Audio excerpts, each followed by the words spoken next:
What's the difference between motivation and discipline, and why is that distinction important? Motivation is from the outside, discipline comes from within. So motivation is extrinsic, discipline is intrinsic. Both have a place. I'm not one of these idiots that says, oh, if you need motivation, you're not serious about training or anything in life. These people are contemptuous, actually, because they're ignorant. I don't like ignorant people, because there is a place for extrinsic motivation. Someone, giving you a G up. So, for example, with our cardio that we're doing at the moment, with our hard early morning walk runs, 6 days a week, up at the crack of dawn in the freezing cold, I require some motivation sometimes to do that. And my motivation is actually watching you do it. Yeah. It's actually seeing you do it and being like, I can't let Jess get the better of me. I've got to be on my A game here because I've created this beautiful, smart woman. And I don't want to lose her to 6'6" Chad with a six pack and a six-figure income. Yeah. That would be bad. So that is an example of motivation. I'm motivated to go out on the days where I don't want to. Discipline, as I say, it comes from within. And it should be the foundation. So I should, on more days than not, be able to go out without thinking, oh God, Jess is going to leave me if I get fat.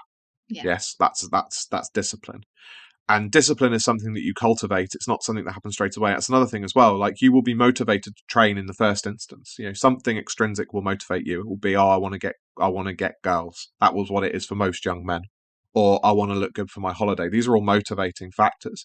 And then over time, if you keep at it, discipline starts to take over, and it's like, oh, well, I'll do it even if I don't want to, and even if I can't see a particular point to it. I've gone years without any specific training goals, for example, beyond the fairly nebulous get stronger, get leaner, get in better shape.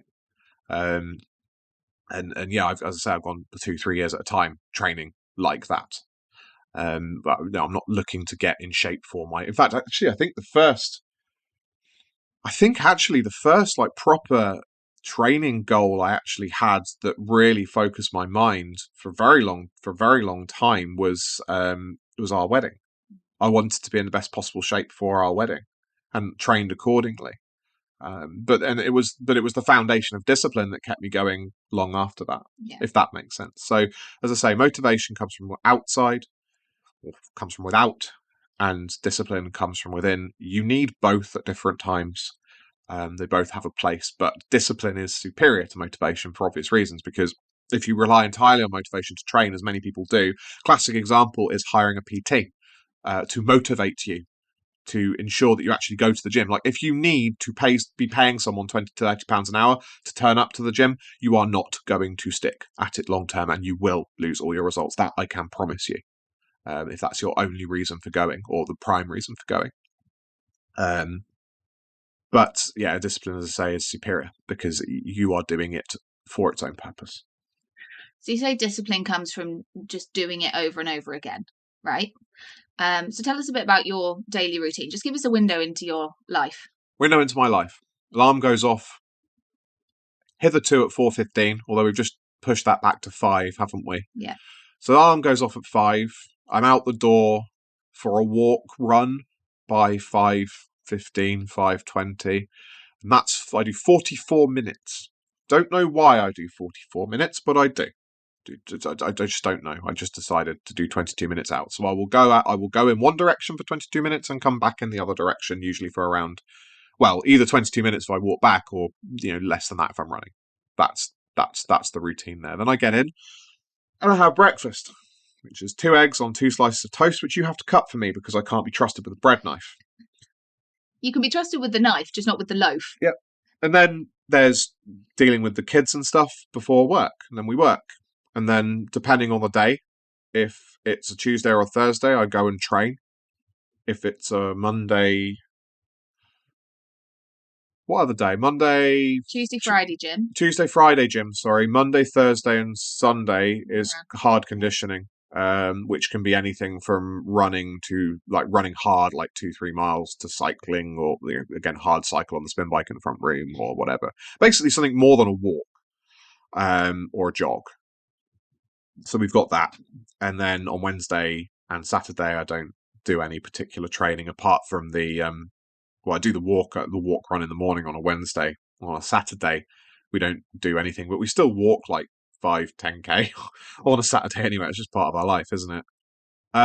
Yeah, and every day is pretty much the same. I work to some extent every day because I enjoy what I do. I don't get much. I don't get much pleasure out of traditional recreational activities.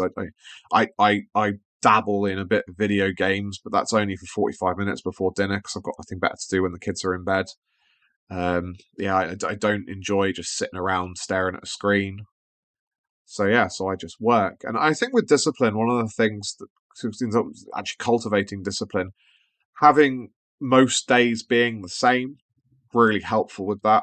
And obviously with certain jobs that's harder, but even then I can speak from experience and say that you're still coping a little bit if you say your job means you can't, because when I was in the ambulance service I was doing all sorts of stupid shifts, and so there was this thing called relief, which is where you basically fill gaps in the rota and you're given anything from 4 weeks to 3 days notice of what shifts you'll be doing, depending, and they can be changed as well. That doesn't happen very often. I think I can count on one hand the amount of times I had short notice shift changes. Actually, I understand from people who are still in that it's worse now, but hey, back when I was doing it, anywhere from a month to a few days notice of your shifts. But I was still able to maintain a routine, even with when I was working those silly shifts. Keep the days as similar as possible. In that instance, I had a workday routine and a non-workday routine, which I won't go into too much detail because we'll be here all day. But they did vary slightly based on the shift. So how I would work on how things would go on an early versus a late shift versus a night shift. But I had routines for each of those shifts. So I would just go, oh, it's an early shift today, so I'm doing, so I'm going to get up, I'm going to eat my food, get out to work, come back and do the gym on my way home. That would just be my early shift routine, and that would not change. And that's how as I say, but that in of itself requires discipline, but it further builds discipline in doing it. If that makes sense. Yeah, I'd also say a routine helps when you have a partner and kids, because there's no question of, are you doing this then? It reduces that need for communication because we've communicated it in advance, right? Well, yeah, exactly. And also, it requires you to instill in your partner that training is not a hobby. Yeah. Training is a job. It's as serious as your job, arguably more serious, because if you're out of shape, you actually can't do your job because you'll be off sick. Simple as that, really, isn't it? So training is not a hobby. People need to stop viewing training as a recreation activity, because it's not a recreation activity. It can be recreational in that it can be fun, but there are some days where you enjoy your job. But on the days that you don't enjoy it, you still do it, right? Same with training. On days it's a job, and you need to instill that into your partner, because if she thinks that you are treating training as a hobby, then she will expect it to be negotiable, which will mean you will never ever be able to cultivate the necessary discipline to make to get the results and keep them for long term. She just won't, because she will expect you to drop training to, I don't know, take the kids somewhere or something, because she wants to do something. Because she's got her stuff that she does in her recreation time, and if she wants to do something particularly, she will say, "Oh well, I want to do this today, so I need you to go and get the kids." Whereas if with you wouldn't dare disrupt my training, nor would I yours. I would, however, perhaps ask you, or you would ask me if I was painting my models. You would say, oh, would you mind minding the kids for an hour or two this afternoon? If I planned to paint my models, of course I would, because you wanted to have a little break or whatever. But if it was a gym thing, you'd be like, well, you wouldn't even ask, Yeah. because it's not recreation. Well, it would be unreasonable for me to ask you to take time off work for something that I wanted to do, not something I needed to do. Yeah. And it's the same with the gym. If I believe it's something that you need to do that has the same status as work. Yeah, and likewise, when there are emergencies, like, I don't know, you need to take your missus to a hospital appointment, or your kid's sick or whatever, you obviously would you wouldn't go to the gym over taking your kids to the doctors or whatever. But if you've got a supportive partner who understands that training is non-negotiable, it's very easy for her to make the time for you to go when you get back. Yeah. Or the next day or whatever. You apply critical thinking. Yeah. Absolutely. I know you cover it in your book Shift, but you start your day with physical activity. I know this is the hill some people love to die on, isn't it? Like, it's essential. You won't make any progress without it. Talk about starting the day with physical activity versus not. Oh, it's so much better. I resisted it for many years. It was just being, actually, I look. You take a hard look in the mirror, as I wrote about in email yesterday. I was being a hypocrite. And it's uncomfortable to look at yourself as a hypocrite, but I was being hypocritical about it. It is the best way to start your day with physical activity. I will die on this hill. I will die on this hill. The primary benefit I've found is energy levels, energy level management. So before, what would happen is that I would find my energy levels fluctuated quite heavily throughout the day. So I would have slumps in the mid morning and the mid afternoon. Um, I would tend to have more energy in the evenings than I do now, but I would find I was less productive during the working day, certainly, less inclined to go out and do things with you and the kids, because I was kind of tired, and it also. But since I've started the day with physical activity, what's happened is I haven't gotten more energy as such. My energy levels are stable. So people talk about having more energy and they think you're going to be bouncing off the walls like a kid on bloody blue Smarties. But it's not like that. What it is it's just you get up, you start the day with physical activity, and then you remain at a constant energy level, which is enough to get what you need doing done until the evening time when your body's like, okay, sleep now. Yeah. It's just completely flat. So my energy levels are completely flat and perfectly sufficient to do what I need to do from the moment I get up to the moment I go to bed. It's honestly, it's utterly life changing. It's utterly life changing. And then there's I know some people like their objective measurements. I've actually dabbled in poking around my heart rate and things. Like my resting heart rate's gone down into the low 60s from kind of 75, 80, just from the regular. And this isn't like a few months of doing this, 3 months or so of doing this.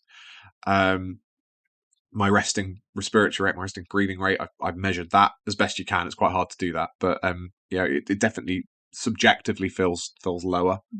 Appetite. I'm not having strange spikes of hunger. I'm more hungry generally because I'm doing more physical activities. Of course, I'm getting hungrier, but I'm not getting like cravings and things like I used to. Everything just goes on a level, all for the sake of 44 minutes of physical activity first thing in the morning. Simple as that, really. Just the one caveat, though, the people who want to get training out the way. Oh yeah, they're idiots. If training's something you feel you need to get out the way, like you used to when you were working in a state agency, you do the stupid thing, like you'd be at the gym at like bloody 6:30 in the morning trying to do a hard lifting session at 6:30 in the morning, which I think I defy anyone to do, honestly, if they've got a job. Because you wanted to get it out of the way because you hated it, and it's like, I'll just get it out of the way with it. It's done now. Training is done now. No, you don't want to look at it that way. If you're looking at it that way, you're never going to stick it long term without. If we talked about motivation and discipline, without extreme motivating factors to force someone basically being under the cosh telling you to do it. Training first thing in the morning, fine. And I know I said I defy anyone to do heavy lifting at 6:30 in the morning. I appreciate there are people that can do that. I don't know how they do that, but they do that. So actually, I think I'm just being much respect to those people. They're not doing it to get out of the way though. They're doing it because they found it's optimal for them to train at 6:30 in the morning. So they do. But they don't see it as getting training out the way. They're doing it because it's optimal for them to get the best results from their training. And it just so happens, as a happy accident, it means they get more time in the evening to indulge in other activities. Yeah. But, if you're wired that way, then reap the benefits of that. I'm not wired that way, so I don't get that. I don't get that choice. So, I because of a combination of factors, I struggle to lift in the morning. Main one being kind of old injuries and stuff. I need to be, my joints need to be lubricated and stuff for me to be able to really dig into training, which means I have to train in the late afternoon, early evening. I just do, and the sacrifice I have to make for that is it means that on lifting days I don't get hobby time in the evening because you've seen me after the gym, I'm generally a bit too tired. Not like falling asleep in a chair, but I'm just kind of spent and I don't really want to do anything else other than kind of read and go to sleep. And that's just a trade-off. Yeah. But if I had an attitude of, I just need to get training out of the way so that I can do those other things, then I would force myself to go, I'd probably walk to the gym as my first, you start there with physical activity. I'd walk to the gym, train, have a crappy session, but I got out of the way so I could go and do something else in the evening and walk back. And it's doing it for the wrong reasons. So as I say, it's not sustainable because you don't actually want to be there. And if you don't want to be there, like get another activity, do something else with your time. Stamp collecting, There's no judgment from me. Like, if you don't want to train, I'm not talking about like being all obsessed about it or anything, hanging out on the internet all day and following fitness influencers, all other crap. But if you don't want to train, then don't. Don't. Just go and do something else with your life. Mm. So you've obviously cultivated sufficient discipline over the last decade or so, but you are not Superman. So what trips you up in terms of your health, fitness, diet? Well, nothing trips me up in terms of training. Actually, that's not true. Nothing trips me up in terms of lifting weights. Yeah. I will not. There is nothing that will stop me from lifting if I need to lift. So, for example, when I would go away on courses with the ambulance service, the first thing I would do when I got the where are you going information through would be find a suitable gym that had a squat rack and a pay as you go arrangement that I could just pay for the sessions that I was there. That was the first thing I would do before anything else. And then if there was no gym, like sometimes we'd go off into the middle of countryside or whatever, and there were no training facilities, well, I would immediately write some sort of body weight thing for me to do while I was away. There would be nothing that would stop me from doing that. Mm-hmm. Cardio, on the other hand, if I'm not, if I can find an excuse not to do it, I won't do it. So the trick with that is just not allowing myself excuses. So we say start the day with physical activity. Now it is a fixed firm part of my routine that I get out of bed and I go for a walk or use the spin bike downstairs in the living room if it's too cold or whatever. That's it. The other thing, actually buying the spin bike as well, because some days it is like really cold and shitty out and I just don't want to go out. So if I didn't have the spin bike in the front room, well then it wouldn't get done. And then enough you chain enough doesn't get done in a row, and then all of a sudden you stop doing it altogether, and then you're getting up later again, and it all goes to pot, doesn't it? So the spin bike is a backstop because I have no excuse. I can't. The only reason for me not to use the spin bike is I'm being a lazy so and so. Yeah. That's it. There, because I can even go on it and put it on the lightest setting and just kind of move my legs very slowly. Got a YouTube For 40, video on, yeah, sit heating there's on. no excuse. It's just being weak. Yeah. It's just being weak and pathetic to not use the spin bike. So that's a great backstop. The other thing that trips me up with health is diet. Obviously, I'm not a diet guy. I don't talk much about diet because, well, frankly, no personal trainer is properly qualified to talk about diet or give dietary advice. But I do struggle with portions, don't I? Yeah. I always have. It was easy for me when I lived alone because I learned long ago that you just don't spend a lot of time in the supermarket. You know what's good for you, so just buy those things. It's got a picture of a cartoon animal, pack it, probably don't buy it, that sort of thing. And then when it's not in the house, and I wouldn't have it in my house. I wouldn't have crap in my house, so it's impossible to eat the crap if you don't have the crap. And obviously, being a former fat person, I'm very lazy. So I'm not going to go out and buy the crap because I'm fat and that involves moving. Yeah, you always have once fat, you always have a fat mindset, and it can work to your advantage with stuff like this. Because if you don't have the rubbish in the house, though, that kind of fat attitude will stop you from going out and getting it. Um, it was very challenging when we met and moved in together and stuff, and then all of a sudden there were these delicious foods in the house, and you adding things to my meals to make it the mouthfeel and the taste and the texture and stuff. So again, the way that I've managed that is strong boundaries. We've had it. We had the same conversation about 5 times where basically I would take back control of my diet, and then you would worm your way back in and start making me fat again by giving me delicious. And now we've had that conversation for the last time, and I do all my own cooking. Yeah. I do all my own cooking. I do all my own stuff, and you do all your own stuff, and it's better for both of us that way because we're different people. Me and Jess have different requirements. This is why you don't want to go to a personal trainer for diet advice because they don't have the requisite knowledge, skills, experience, qualifications to advise on specifics. Yeah. You need to go and see a dietitian if you want that, if it's that much of a problem for you. If just don't eat crap and don't eat like a walrus is not sufficient guidance for you, then as I say, you need to consult an appropriate qualified professional. Because, as I say, the difference between mine and Jess's requirements, dietary requirements, are profound. Yeah. Because it's more than just what you put in your mouth. It's your attitudes towards food, your belief around food, your preferences, all of these things that are deeply enmeshed into your psyche. That as I say, so really, as I say, we manage that as a couple by me cooking my stuff and Jess cooking her stuff, and occasionally we eat the same thing. Like on a Saturday, we have pizza. that Jess makes, and I, it's really good. I know a lot of men will be saying, "Oh, but my wife will push back against this because we have to eat together." But we eat together, right? Yeah, yeah, we do. And and again, like, I don't have a lot of sympathy for men who says, "Oh, my wife will push back against me for X, Y, Z." It's like, take balls in hand and advocate for your needs. Because ultimately, you can't be a best husband to her and father to your kids if you yourself are fat and out of shape and weak. So you have to say, like, this is what needs happen. And you know, I'm not going to say that's easy. And it's especially not going to be easy if you've let her have her own way in this regard for a very long time. Because all of a sudden you're like, no, actually, we need to do it this way. Well, why? And that's a consequence of being weak. That's a consequence of letting her walk all over you in this area and not showing good leadership.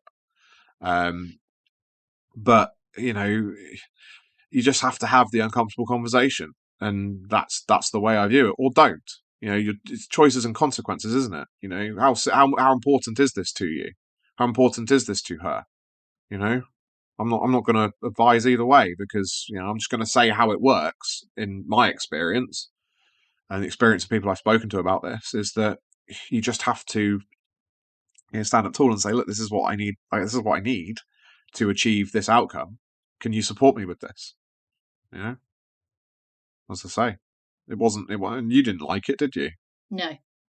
But now you do like it because and the cool thing is, like, Jess trains and takes her diet dead serious now. I never once told her that she has to. People often mischaracterize me as this kind of misogynist woman beater, abuser, who has my wife very much under the thumb, and that's just not true. I've never once told Jess to do anything with her fitness or her training or her diet. What's happened is she's observed what I do and seen that it's the most efficient and effective way to get the results. The one boundary that we both have for one another is that you have to look after yourself physically, mentally. I don't care how Jess does that. She could play volleyball for all I care. It just so happens that lifting weights and going for a run is the most efficient and effective way to the physique that you want, and it does it. And as I say, you get the best results in the least amount of time. Yeah. You just can't argue with this. You just can't. It's fact. It just is. And so she's seen that in me and gone, because you tried all sorts. You tried like netball and to anything. You tried everything other than lifting weights and doing cardio because you didn't want to do it because it's hard and gross and horrible. Yeah. And then you're just like, oh, actually, yeah, it feels right. Yeah. Up to and including yoga about a year Yeah, ago. yeah, you just tried all sorts, And I weren't you? take it on to the end of my workouts and just do anything that I enjoyed. Yeah. And then and then what happens is they see that leadership and they're like, oh, okay, I want some of that too. And then now you come to me of your own volition and say, well, what do you think about this? Or what do you think about that? And my answer to you is go and read one of my books Yeah. because I'm not training you because, because that would be weird. Yeah, I think food was my love language. Carbs were my love language. And I certainly felt rejected if I couldn't cook for you. But as you say, it's something that you push through if you want the results enough. And I wanted those results, and so did you. Yeah. I know a lot of people would say that's fair enough, but what happens when I'm stressed and I don't have the same amount of energy to dedicate to either having these hard conversations or training or exercise or whatever? How do you manage that? Well, it's likely that you'll be more stressed when you don't do those things and you end up fatter and out of shaper. Yeah.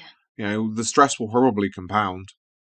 And then you're going to have to undo all the damage that you've done through your inaction because inaction is itself a choice with its own consequences. Yeah. So, oh, I'm too stressed to train, and then you don't train for 4 6 weeks because, as we know, once you fall off the wagon, it's really hard to get back on. And the reason, and you're in that cycle that we always talk about, something happens, makes you want to train, get great results. Something happens, makes you fall off the wagon, lose all the results. This will just happen, this whirlpool of misery. So yeah, if you're really stressed, that's the reason to continue training. Yes, apply critical thinking, my favourite phrase. Scale things back. So I was feeling a bit crispy and a bit stressed last week because work stuff just getting on top of me a little bit. My need to use social media a lot for marketing purposes I'm not ignorant to the effect that has on my stress levels. And so I just took a deload week. So I still did my 2 lifting sessions, but 50, 60% of my previous work weight for a couple of easy sets, well below failure. Mm. I was in and out the gym within half an hour, and now I feel better. Back to it. Whereas I know that if I'd stopped training because I was stressed last week, I know come Sunday, stop training on the Monday. I know come Sunday I'd feel crap. There'd be the feelings of shame because I'd not done what I knew I was supposed to do. It's that incongruence we talk about that Carl Rogers, the psychologist, wrote about extensively. I believe fitness is. I profess fitness as one of my core values and purposes for being. And then if I don't do that, that's going to cause cognitive dissonance, which will be psychologically painful. So I would have all of those feelings, say failure, shame, blah, blah, blah, blah, blah. And, there is the knock on effect. If I don't train for a week, I feel it now. My body's like, you've not trained. And I get all tight. My shoulders get tight. My back gets tight. My Mm. hamstrings get tight. It's horrible. It's actually horrible. I get bloated because it changes the way your body processes nutrients, and I get past and you get quite bloated and stuff when I don't train. So yeah, I kept doing it, and I felt better for it. So I didn't want to go. It's like that's that motivation and discipline thing. Last week was very much a discipline week. I didn't want to train at all last week, but I did because it's I've got that discipline built in. And bear with me whilst I explain this, but having a fixed, firm routine means that you don't have to make decisions in the moment, right?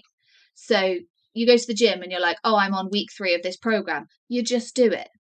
So when you are stressed and you've got less brain power, and you're trying to decide, do I do it or do I not? It's not a question of do I do a little bit or not very much. It's I've got this program, and that helps you keep going, right? Yes, Even yeah, when you're more stressed. yeah. And even when I'm not following a program, I have a core training philosophy which revolves around compound barbell lifts. If in doubt, do a couple of compound barbell lifts and Mm-hmm. sprint. That's it. And that I don't have to think about that. So even if there are times where I'm freewheeling a little bit, I'm still doing the same 7 core movement patterns, Yeah. and which are I'm doing my 7 core movement patterns. As long as I hit each of those once a week, I'm good. I have to think about that. So yeah. And obviously, you've got a program, it's even easier, isn't it? Yeah. Because especially, but I would caveat that only if it's a sensible program. Yeah. Because if you've done something stupid like programmed in weights that are too heavy for you, you've been a bit enthusiastic about what you want to achieve by the end, you're overstretching a little bit, then that's gonna be that's gonna take away because you're gonna miss all your targets, aren't you, and stuff. Mm-hmm. But a sensible program where you've been conservative in what you're expecting from yourself. Oh yeah, that completely removes the need to think. You just kind of get your piece of paper. I advocate everyone use a piece of paper, not phones and apps and crap like that. Shouldn't take them to the gym, honestly. You look at your piece of paper and go, I'm just doing that today. No thinking involved. Great.